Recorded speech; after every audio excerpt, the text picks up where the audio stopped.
예, 민주당의 공천이 하루하루 조금씩 발표되면서 내용도 커지는 모습입니다. 어제도 전략공천 지역과 단수공천자 명단이 추가로 발표가 됐는데 전략공천지로 선정이 됐다는 뜻은 그 지역구 현역은 자동적으로 컷오프 된다는 의미죠. 동작을의 이수진, 마포갑의 노웅래, 예, 이런 분들이 이제 어, 경우가 되겠습니다. 그러자 이제 이수진 의원 바로 탈당했고요. 노웅래 의원 항의 농성 들어갔고 또 하위 10% 판정받았던 박용진 의원은 재심 신청했는데 기각되면서 또 항의를 했고 이렇습니다.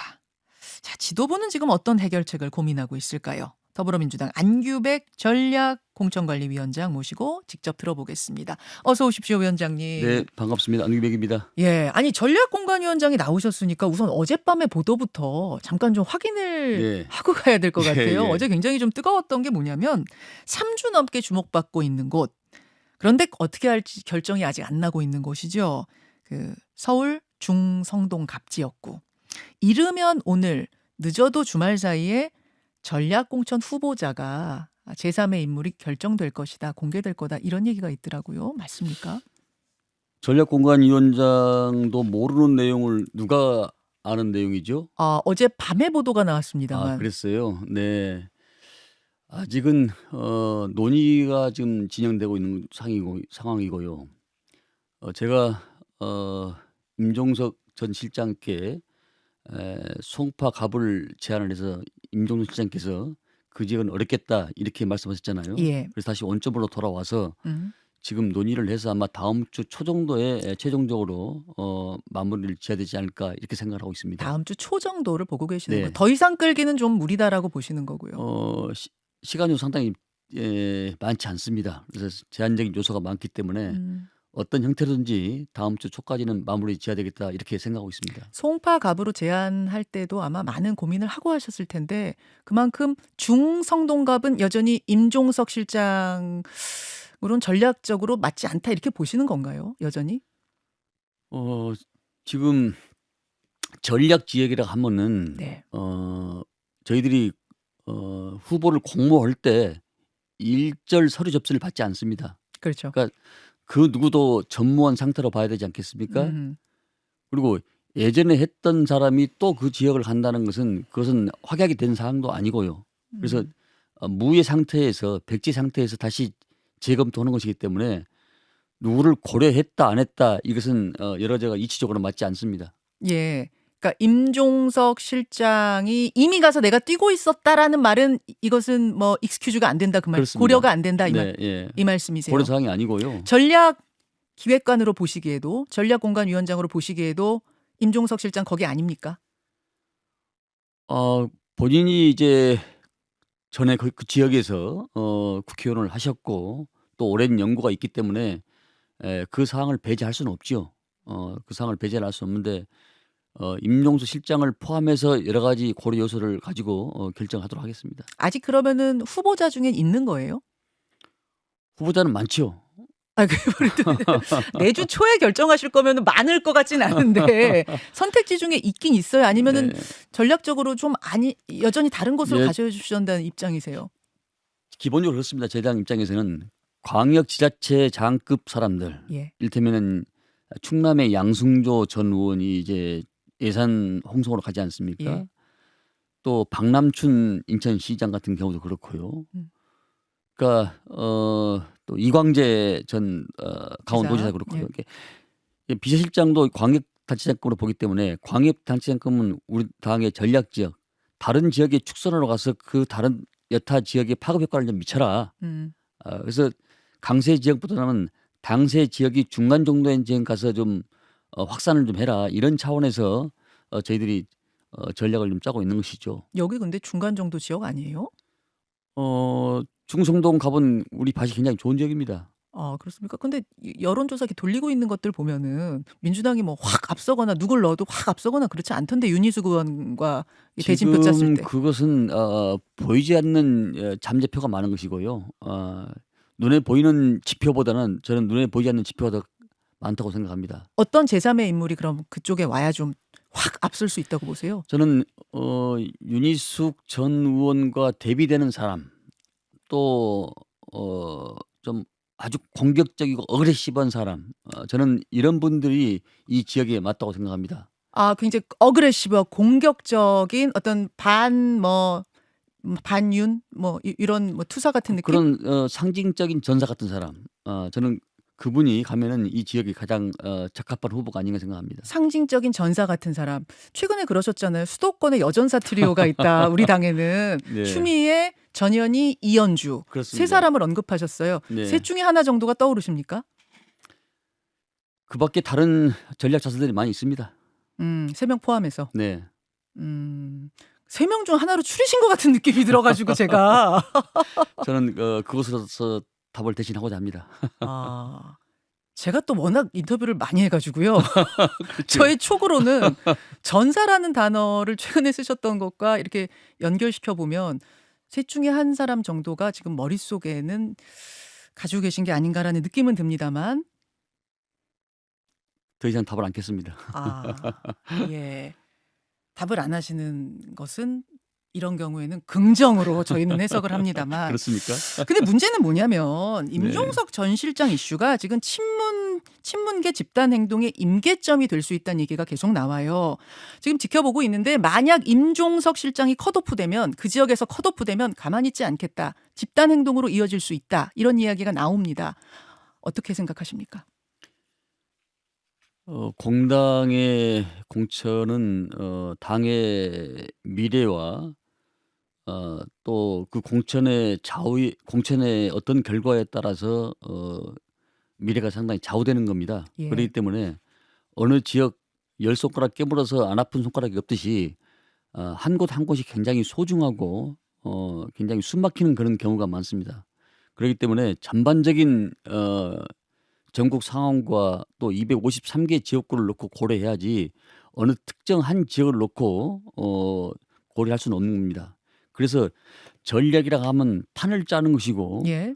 판 짠 후에 전술이 구사되는 것입니다. 음. 그러니까 기본적인 전체의 어떤 프레임의 판을 짜고 거기서 이제 253곳 한 곳 한 곳씩 전술을 구사한다고 보면 될 것 같습니다. 예.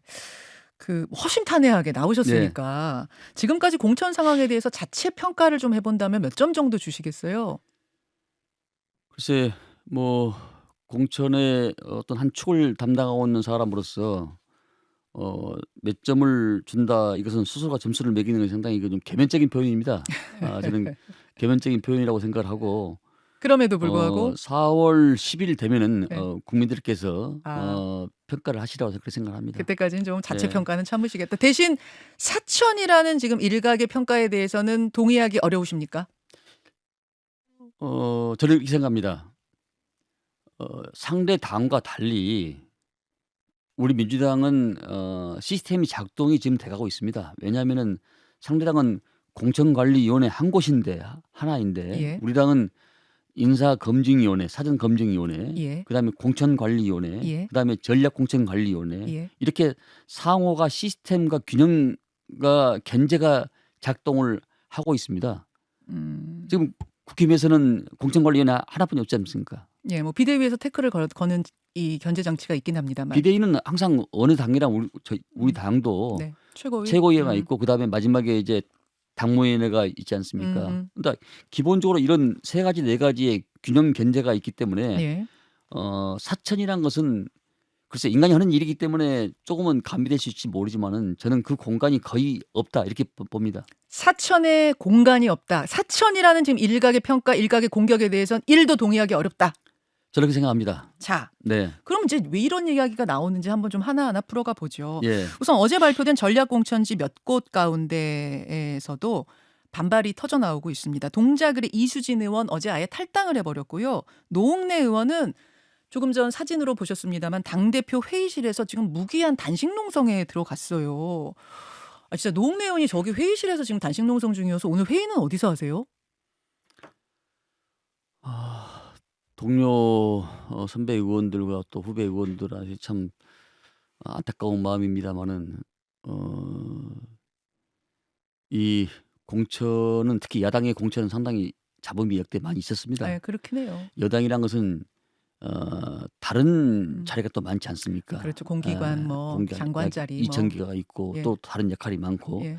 야당은 선거를 통해서만 공직에 진출할 수 있는 그런 제한적 요소이기 때문에 예. 항상 야당 공천은 굉장히 여당보다는 잡음이 진통이 크죠. 많습니다. 예. 지금 현재 여당 입장에 봤을 때도 여당도 밋밋한 공천에 임팩트가 없지 않습니까? 우리는 어쨌든 역동성 있게 끊어질 때 이어지고 이어질 때 끊어지고 작용과 반작용과 액션과 리액션이 반복하면서 이렇게 계속 나가지 않습니까? 그런 측면에서는 굉장히 생동감이 있다.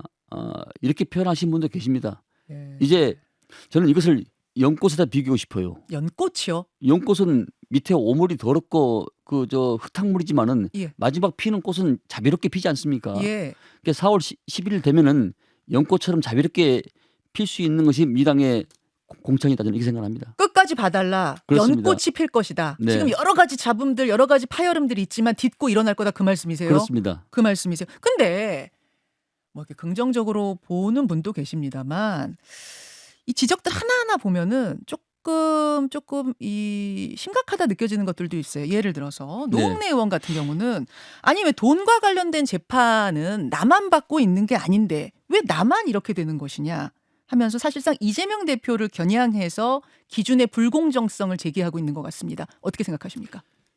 그렇게도 본인 입장에서는 말씀할 수 있겠죠.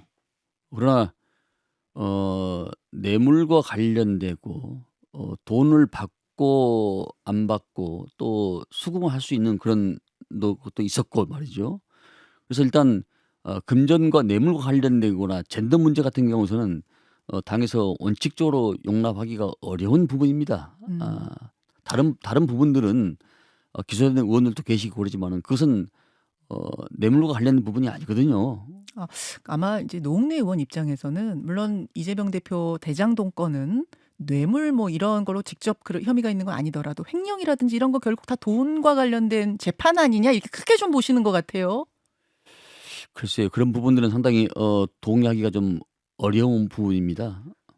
잣대가 다르다는 부분도 동의하기 어려우십니까? 잣대는 똑같아야죠. 예. 어느 사람 잣대는 곱고 어느 사람 잣대는 굽고 이러면 안 되죠. 안 되지 않습니까? 잣대는 다 똑같아야 되지만은 그 적용 자체는 동의하기가 좀 어렵다 이렇게 말씀드릴 수 있습니다. 그 하위 20% 네. 평가를 하기 직전에 지난 가을에 네. 당대표에 대한 기준이 좀 바뀌었다. 네. 즉 조정이라는 워딩으로 당대표의 경우 뭔가 조정할 수 있다라는 이런 워딩으로 이게 바뀌어 가지고 통과가 됐다. 이 논란이 있어요. 어떻게 된 건가요? 저도 좀 오늘 아침에 나오면서 잠깐 뉴스를 봤는데요. 예.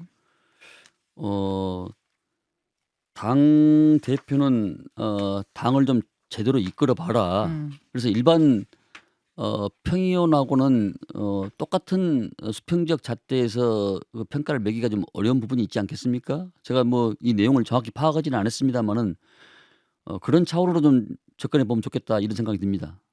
그러니까 당대표에 대해서는 조금 너그러운 기준을 적용하는 걸로. 당 대표는 당무의 전체와 국정의 전반을 통괄하고 조절을 해야 되기 때문에 여러 가지 회의 구조나 행사나 이런 게 상당히 좀 그 일반 의원보다는 몇 배 많지 않습니까? 그러다 보면은 회의에 참석을 못 할 수도 있고요. 그래서 당 대표를 우리 구성원들이 대표로 뽑을 때는 여러 가지 그런 요소를 가미해서 저는 선발하지 않았냐 이렇게 생각합니다. 그 이제 하위 20% 명단에서 잡음이 없었으면 예. 아마 이제 이런 부분도 크게 문제가 되지 않았을 텐데 하위 20% 명단이 통보된 후에 반발의 목소리가 터져 나오다 보니까 예. 그런 것 같습니다. 특히 박용진 의원과 송갑석 의원 같은 경우에는 어떻게 하위 10%에 드는가? 법안 발의수나 외부 단체의 의정 활동 평가나 대언론 활동이나 두루두루 높은 평가를 받아왔던 분들인데 특히 박용진 의원 같은 경우에는 지난 총선 때 민주당에서 서울 득표율 1위 했고 법안 발의도 무려 80개를 해가지고 15개 통과됐고 송갑석 의원 같은 경우에는 국회 의정 대상을 3년 연속 수상한 유일한 의원이더라고요. 300명 가운데 딱 한 명이더라고요. 그렇다 보니까 이분들이 강하게 항의하고 있습니다. 어떻게 답하시겠습니까? 박용진 의원 같은 경우에는 저는 활동을 잘했다. 이렇게 생각을 합니다. 어. 근데 저희 당의 그 공직자 선출 그 평가를 보면은 크게 4개의 과제가 식별돼 있고 예. 30개 항목이 촘촘히 돼 있습니다. 예예. 당의 기여도 또 당직자 2,200명의 평가, 당 사무처, 의원 보좌관 각 의원실마다 180명 의원실마다 2명씩 추천해서 또 평가, 또 당원 여론조사, 지역 민심, 지역 그 시민들 여론조사, 예. 이런 여러 가지 요소가, 또 초선들은 초선 의원들별로 또 평가가 있는 것이고, 재선은 재선 그룹에서 평가가 있는 것이고, 음. 삼선 그룹에서 평가가 있는 것이고. 그룹끼리 평가가 돼 그렇습니다. 있어요? 당원 평가. 그리고 의원 180명 전체 평가가 있고, 예예. 또 상임위별 평가가 있고, 예. 이런 요소가 굉장히 30개 이상 항목이 돼 있기 때문에 어느 누가 바이러스를 침투해서 그 사람을 낮게 평가하는 경우는 굉장히 드물다. 그러니까 의정 활동도 너 혼자만 하지 말고 어떤 협력과 조화를 이루면서 의정 활동을 평가해라. 다른 동료 의원들과. 그렇습니다. 그게 어제 친교라고 표현하신 그 부분인가요? 친교 항목 같은 게 있다. 의원들이 서로 평가하는. 그 부분에서 0점 맞은 사람이 있다라고 어제 이재명 대표가 그러셨잖아요. 친교 평가라고 뭐 이렇게 말할 수도 있겠습니다만은, 어쨌든 의원들과의 협력과 이런 당원이란 것은 그 조직체 구성원 내에서 서로 간에 동하고 협력하면서 예. 개별성을 띠면서 전체적인 조화를 이루는 게 당원의 조직이지 않겠습니까? 예. 이게 전반적인 놓고 평가를 하는 것이죠. 그러니까 그런 점은 혹시 없었나, 이렇게 한번 살펴볼 필요가 있다, 이렇게 생각합니다. 의원들끼리 평가해주는 그 항목에서 낮은 점수 받았는데 그것은 제가 알 수가 없고요. 박영진 의원 같은 경우에 재심을 신청했는데 기각이 됐어요. 근데 공간위 회의가 열리기도 전에 문자로 기각 통보를 받았답니다. 그러자 어떻게 회의도 안 열렸는데 기각이 되느냐. 지금 이거 공정하게 돌아가는 거 맞느냐? 어제 박영진 의원이 울분을 토했습니다. 이건 어떻게 된 걸까요? 제가 이거 듣기로는 예. 1월 28일인가요? 1월 28일에 아마 회의 때, 전체 공간위 회의 때 이 기준에 대해서 공정관리위원회에서 1월 18일입니다. 1월 18일 날 2차 공간위 회의를 열면서 예. 선출직 공직자 평가 통보와 이의신청에 대한 심사 권한을 위원장에게 위임했다고 그래요. 근데 상황에 따라서 위원장한테 위임하는 경우가 많습니다. 위임을 했다. 네. 위원장한테. 네, 저도 전남대 준비위원장이나 각종 위원장을 맡으면서 예. 시급을 요할 때, 예. 또 전체 회의를 구성하기 어려울 때는 위원장한테 위임해서 위원장한테 결정 권한을 주거든요. 근데 아마 제가 보기에는 위원장이 절차와 공정에 따라서 심사를 해서 통보를 하지 않았나, 이렇게 생각을 합니다만은. 그렇군요. 근데 네. 저희가 한번 규정을 자료를 입수를 해봤어요. 사진 좀 보여주십시오. 거기 네. 보면은 소명 절차, 소명 기회를 주게 돼 있더라고요. 이런 절차대로 하게 돼 있는데 소명 기회 없이 어제 발표된 건 아닌가요? 제가 저 부분까지는 제가 살펴보지는 못했습니다만은, 원래는 본인이 이의 신청을 제기를 하면은 본인에 한해서는 여러 가지 그런 소명 기회를 주게 돼 있습니다. 근데 소명 기회 없이 어제 통보가 돼서요. 그건 제가 공관위한테 한번 제가 물어봐야 될 것 같습니다. 여전사 이야기. 네, 예. 우리 청취자들이 관심들이 굉장히 많으신 것 같아요. 추미애, 전현희, 이현주 세 사람을 수도권 여전사 트리오다 이렇게 말씀을 하셨는데, 어제 광명을이 전략 지역구로 어제 확정이 됐죠. 그렇습니다. 경기 광명을. 그러면 이제 현역 의원은 자동 배제가 됩니다. 그리고 새로운 인물이 온다는 뜻인데, 그렇다 보니까 이번에 복당한 이현주 전 의원의 옛 지역구가 거기 아니냐. 이현주 전 의원이 전사로서 그럼 거기 다시 투입되는 거냐? 이런 소문이 파다해요. 굉장히 상상력과 추리력이 뛰어납니다. 그 지역은 사실 전에 한 8년 전에 이현주 의원 지역은 맞습니다. 예. 그러나 그 지역으로 간다는 것은 저는 상도 이상 맞지 않다고 생각합니다. 그리고 전략 지역이 지정이 됐다고 치더라도 예. 기존에 있는 의원을 배제한 건 아닙니다. 컷오프 아닙니까? 그러니까 컷오프가 됐더라도 예. 그 지역을 포함해서, 그분을 포함해서 할 수도 있고 안 할 수도 있고. 그래서 일반 공간이 아니고 전략 공간입니다. 그래서 전략 공간에는 여러 가지 전술적 판단과 상상력, 추리력, 기획력이 필요한 이 직역이라 할 수 있겠습니다. 아이 그래도 현역 의원이 거기 있는데 전략 지역으로 선정한다는 거는 상식적으로 지금 현역 의원이 약하다는 의미 아니에요? 약하다는 의미도 포함이 될 수 있겠고, 그러나 약함에도 불구하고 또 다른 요소가 또 작용할 수가 있기 때문에 음. 그것까지 다 배제하고 원점에서 생각. 원점에서 생각을 하되 여러 가지 요소를 고려한다, 이렇게 말씀드리고 있고요. 제가 조금 전에 충남 예산 홍성의 양순조 전 지사를 말씀하셨는데 고려를 하고 있지 아직 확정적인 아니다, 이렇게 말씀을 드릴 수 있습니다. 그것도 예. 알겠습니다. 알겠습니다. 지금 이제 전반적으로 불만이 터져 나오는 거는 뭐냐면 시스템 공천이라고 하는데 뭔가 그 시스템이라는 상자가 까만 것 같다. 즉 안이 안 보이는 것 같다. 시스템은 시스템이라는데 그 안이 투명하지 않은 것 같다. 뭐 이런 문제 제기들이 좀 나와요.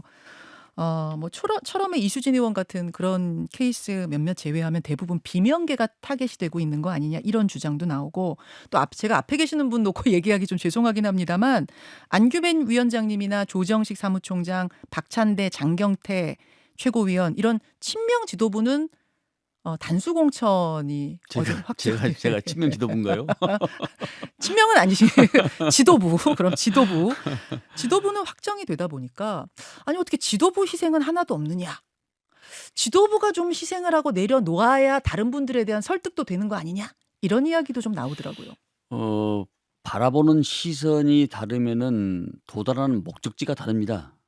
지금은 공천이 약 35% 40% 진행 중이고 지금 경선 과정이 있고요. 아직 시간이 좀 많이 남아 있습니다. 좀 인내심을 가지고 지켜봐 주시면은 감동적인 여러 가지 또 임팩트적인 얘기, '아 역시 민주당이구나.' 무릎을 칠 곳이 아마 있을 것 같고요. 지금 발표 안 된 하위 10% 20%도 예. 친명의 핵심들이 포함되는 경우도 있습니다. 탈락자 중에, 컷오프 네. 중에, 네. 전략 공천지 중에. 네네. 그래서 어. 그걸 지금 이제 한 30% 정도 남짓하고 지금 경선 진행 중이면 다음 주가 많이 발표될 것 같은데요. 예. 이걸 보고 전체를 파악할 수는 없다. 좀 그렇게 더 지켜봐 달라. 뭐. 그렇게 말씀드릴 수 있습니다. 인재들, 그러니까 영입 인재 계속 들어오고 막 그러잖아요. 네. 혹시 조금 지금 임팩트 말씀하시니까 조금 어떤 기대해 볼, 뭐라고 표현해야 되지? 깜짝 놀랄 만한 어떤 분도 혹시 계십니까? 세상에 깜짝 놀랄 만한 사람이 어디 있겠습니까? 다 인간이 살아오면서 살아온 만큼 과거에 흠결이 있고 또 긍정과 부정이 다 상존해 있는 건데 세상을 놀랄 만한 그런 깜짝 인물은 없다고 생각합니다. 알겠습니다. 이재명 대표가 불출마든 뭐 당대표 사퇴든 어떤 희생의 모습을 보여야 된다. 어제 그런 질문에 대해 이재명 대표는 일축했죠. 이렇게 해서 내려놔야 된다면 당대표 맨날 바뀌어야 된다. 전혀 그 부분은 고려 대상이 아닌가요? 지도부들 생각도. 현재로서는 우리 당을 구성하고 있는 구성원들이 70.7%의 압도적 표차로 당 대표를 선임했기 때문에 글자 그대로 당을 대표하는 분 아닙니까? 당을 대표하는 분한테 어떤 현안을 가지고 일거수일투를 가지고 나가라 들어가라는 것은 저는 그 조직원으로서의 또 자세가 금도가 아니라고 생각합니다. 그런 불완전한 정당을 사람들이 봤을 때 일반 국민과 유권자께서 그 당을 지지하겠습니까? 반전 카드가 되지 않는다, 그 말씀. 그렇습니다. 그렇게 보세요. 한동훈 국민의힘 비대위원장이 민주당 그 비례위성정당 거기에 진보당이 합류한 걸 두고 종북 통진당 세력을 부활시켰다, 이렇게 언급하면서 비판하고 있습니다. 어떻게 보십니까? 큰 전쟁에 이기기 위해서는 작은 전투를 양보하는 것입니다. 이게 바로 전략인데요. 전략은 그대로인데 전술을 저희들이 지금 구사하고 있는 겁니다. 일테면 양동작전이라고 볼 수 있는데요. 예. 영국의 재상 처칠은 저는 이런 얘기가 생각이 납니다. 나치 독일의 히틀러를 보고 나치 독일을 물리치고 자유를 수호하기 위해서는 지옥에 있는 악마도 손잡을 수 있다. 대의를 위해서는 조금은 참고 큰 일을 위해서는 지옥에 있는 악마도 손잡을 수 있다라고 얘기했습니다. 저는 지금이 바로 여러 가지 국난 극복의 시기고 또 현재 4월 달은 시대 정신이 정권 심판이지 않습니까? 저는 우리 더불어민주당은 윤석열 정권을 심판하고 또 민생을 회복하고 민주주의를 회복하기 위해서 최선을 다하고 어떤 요소라도 손을 잡고 필요한 부분을 해야 된다고 생각합니다. 그러니까 연꽃을 피울 것이다. 4월 10일까지 좀 지켜봐 달라 그렇습니다. 말씀하셨는데요. 목표, 그러니까 위원장님 머릿속 목표입니다. 이거는 어느 정도 의석 생각하세요? 목표로 잡으세요. 연꽃. 저는 과반이 넘었으면 좋겠습니다. 150석 이상. 그보다는 좀 더 많이 나와야 되겠죠. 아니 뭐 이건 어차피 목표고 꿈이니까요. 네. 넘으면 어느 정도요? 저는 한 160석 이상은 나왔으면 좋겠습니다. 알겠습니다. 네. 어려운 중책 맡으셔가지고 네네. 굉장히 바쁘신 가운데 오늘 긴 시간 궁금증에 답해 주셔서 감사드립니다. 네. 민주당 전략공간위원장 안규백 의원 고맙습니다. 네, 감사합니다. 네. 김현정의 뉴스쇼는 시청자 여러분의 참여를 기다립니다. 구독과 좋아요, 댓글 잊지 않으셨죠? 알림 설정을 해두시면 평일 아침 7시 20분 실시간 라이브도 참여하실 수 있습니다.